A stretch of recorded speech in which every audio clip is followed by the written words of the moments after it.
এবার school service কমিশনের দুর্নীতির ছায়া মুখ্যমন্ত্রী মমতা বন্দ্যোপাধ্যায়ের পরিবারেই। গ্রুপ সি পদে ভুয়ো চাকরি গেল মমতা বন্দ্যোপাধ্যায়ের ভাইঝি বৃষ্টি মুখোপাধ্যায়ের। বৃষ্টি মুখোপাধ্যায় মমতা বন্দ্যোপাধ্যায়ের মামাতো ভাই নিহার মুখোপাধ্যায়ের মেয়ে। তার বাড়ি বীরভূমের কুসুম্বা গ্রামে। এবার এসএসসি দুর্নীতিতে নাম জড়ালো খোদ মুখ্যমন্ত্রী মমতা বন্দ্যোপাধ্যায়ের পরিবারের। শুক্রবার হাইকোর্টের নির্দেশে চাকরি গেল মুখ্যমন্ত্রীর ভাইঝি বৃষ্টি মুখোপাধ্যায়ের। এ নিয়ে জেলা জুড়ে বিতর্কের সৃষ্টি হয়েছে। প্রভাব খাটিয়ে ওই চাকরি পাইয়ে দেওয়া হয়েছে বলে অভিযোগ বিরোধীদের। নবম, দশম এবং গ্রুপ ডির পর এবার হাইকোর্টের নজরে গ্রুপ সি। ওই পদে চাকরিতে ওএমআর সিটে 90% কারচুপি করা হয়েছে বলে হাইকোর্ট জানতে পেরেছে। ইতিমধ্যেই কলকাতা হাইকোর্টের নির্দেশে 2016 সালের গ্রুপ সি পদে গড়মিলের তালিকা ওয়েবসাইটে প্রকাশ করেছে স্কুল সার্ভিস কমিশন। ওই তালিকায় নাম রয়েছে মুখ্যমন্ত্রী মমতা বন্দ্যোপাধ্যায়ের ভাইঝির।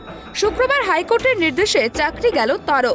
জানা গিয়েছে গ্রুপ সি পদে মোট 3477 জনের ওএমআর সিট নতুন করে পরীক্ষা করা হয়েছে। তার মধ্যে 3115 জনের ওএমআর সিটে গড়মিল রয়েছে। আদালতের নির্দেশেই 3115 জনের নাম বৃহস্পতিবার নিজেদের ওয়েবসাইটে প্রকাশ করেছে স্কুল সার্ভিস কমিশন। ওই তালিকায় মুখ্যমন্ত্রী মমতা বন্দ্যোপাধ্যায়ের ভাইঝি বৃষ্টি মুখোপাধ্যায়ের নাম রয়েছে 608 নম্বরে। এরপর শুক্রবার গ্রুপ সি পদে কর্মরত 785 জনের চাকরি বাতিল করেছে হাইকোর্ট। প্রসঙ্গত, মুখ্যমন্ত্রী মমতা বন্দ্যোপাধ্যায়ের মামার বাড়ি বীরভূমের রামপুরহাট 1 নম্বর ব্লকের কুসুম্বা গ্রামে। ওই গ্রামে মুখ্যমন্ত্রীর স্মৃতি বিজড়িত ঘর এখনো রয়েছে। ছোটবেলায় মুখ্যমন্ত্রী কুসুম্বা গ্রামেই কাটিয়েছেন। মামা অনিল মুখোপাধ্যায়ের ছেলে নিহার মুখোপাধ্যায়ের মেয়ে বৃষ্টি। নিহার বাবু বর্তমানে বীরভূম জেলা পরিষদের অধ্যক্ষ। ফলে বিরোধীদের অভিযোগ প্রভাব খাটিয়ে বৃষ্টির চাকরি পাইয়ে দেওয়া হয়েছে। শুক্রবার হাইকোর্টের নির্দেশে তার চাকরি বাতিল করা হয়েছে। যদিও নিহার মুখোপাধ্যায় বলেন, মেয়ে কিভাবে চাকরি পেয়েছিল বলতে পারবেন না, তবে শারীরিক অসুস্থতার কারণে চাকরিতে যোগ দিয়েই ইস্তফা দিয়েছিল সে।